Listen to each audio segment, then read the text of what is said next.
सोबत घेण्यासंदर्भात काल सुद्धा चर्चा झाली, आजही चर्चा होते. काय निर्णय घेण्यात येतोय? अजूनपर्यंत कुठलीच या बाबतीत ऑफिशियल अजून चर्चा झालेली नाही आहे, पण नक्कीच त्याच्यावरती विचार 100% चालला आहे आणि कुठल्या प्रकारे त्यांना समाविष्ट करून घेण्यात येईल अशी एक प्रशासकीय बाब तपासून बघूनच ही पूर्ण प्रक्रिया क्लोज केली जाईल त्या संदर्भातली. त्यांची गटनेता पदाची इच्छा आहे आणि असं असताना गणित कसं जोडणार?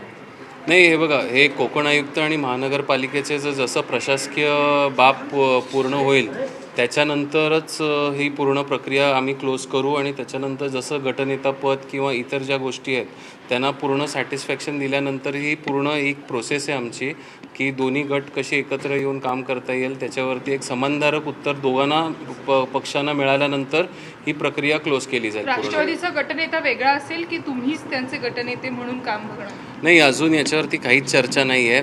दोन्ही पक्षांना तेवढा समान अधिकार मिळाला पाहिजे हे आमचं मत आहे आणि याच्यावरती आता चर्चा आणि सगळं अधिकृतपणे जे जे काही करता येईल त्या गोष्टी आम्ही तपासून बघतो आहे आणि ते झाल्यानंतर एकंदरीत त्याच्यावरती चर्चा होईल आणि माझ्या मते आज संध्याकाळपर्यंत याचा निकाल लागून जाईल. तुम्ही काही समित्यांबाबत काही चर्चा केलेली आहे का? तुम्ही कोणकोणत्या समितीवर दावा करणार? अजून ही चर्चा झालेली नाही आहे. सन्माननीय मुख्यमंत्री देवेंद्र फडणवीस साहेब आणि सन्माननीय उपमुख्यमंत्री शिंदेसाहेब यांच्यामध्ये चर्चा झाल्यानंतर त्यांच्यामध्ये जे काही फायनल होईल त्या अनुसाराने जे आम्हाला सांगण्यात येईल ते आम्हाला आम्ही फॉलो करणार त्या गोष्टीला.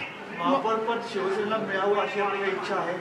2.5 वर्ष उपमहापौर पदासाठी हे बघा, आम्हाला प्रत्येक कार्यकर्त्याला अशी एक इच्छा असते की आम्हाला सगळं मिळावं, पण शेवटी नंबर मॅटर्स असतो आणि त्या अनुषंगाने प्रत्येक नंबरचा रिस्पेक्ट ठेवला गेला पाहिजे आणि त्या अनुसरून जेव्हा दोन नेत्यांची चर्चा होईल त्या दोन नेत्यांच्या चर्चेनंतर जे काही एक त्याच्यातनं एक कन्क्लुजन निघेल त्याच्यावरती सगळ्या दोन्ही पक्षाच्या कार्यकर्त्यांना त्याचा रिस्पेक्ट ठेवून त्याचं आम्हाला अनुसरण करावं लागेल. उपमहापौर पदासाठी सुद्धा महिलाच नियुक्त व्हावी अशी काही प्रयत्न सुरू आहे का? शिवसेनेला उपमहापौर पद हवंय का, त्यावर दावा करण्यात? हे बघा, अजून जसं बोललो आहे की अजून कुठल्याच पदांवरती अजून तशी ठोस चर्चा झालेली नाही आहे. एकदा चर्चा झाली आहे पण त्याच्यातनं अजून परत एकदा चर्चा होईल एक दोन दिवसात आणि त्याच्यानंतर त्या समित्या म्हणा, महापौर म्हणा, उपमहापौर म्हणा, त्याच्यावरती त्या सगळ्या पोझिशन्सवरती एक क्लोजर येईल आणि मग त्या पदांवरती कोणाला नेमणूक करायचं हा त्याच्या पक्षाचा विषय आहे. कारण महापौरपद हे महिलांसाठी राखीव आहे, तर उपमहापौर हे खुल्या वर्गासाठी द्यायचं की महिलांसाठी द्यावं हे ज्या पक्षाला उपमहापौरपद देण्यात येईल त्यांनी ठरवावं. विरोधकांकडून अशी टीका होते की निवडणुका झाल्या पाणीपट्टी वाढ असेल किंवा स्वच्छता करांमध्ये दंडात्मक वाढ असेल ही केली जाते. ज्या FD तोडलेल्या आहेत निवडणूक पूर्व काळात त्याची तूट भरून काढण्यासाठी अशा प्रकारे मुंबईकरांवर बोजा लादला जातो.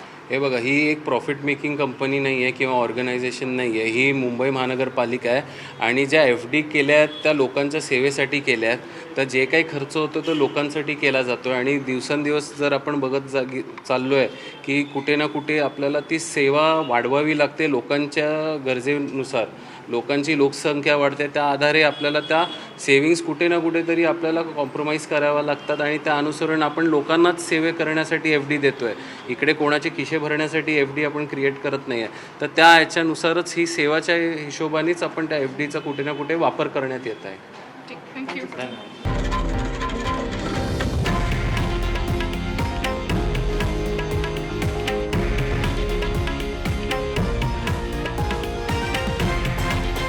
हे आहे देशातील नंबर 1 न्यूज नेटवर्क आणि आपण पाहत आहात TV9 मराठी, एकमेव.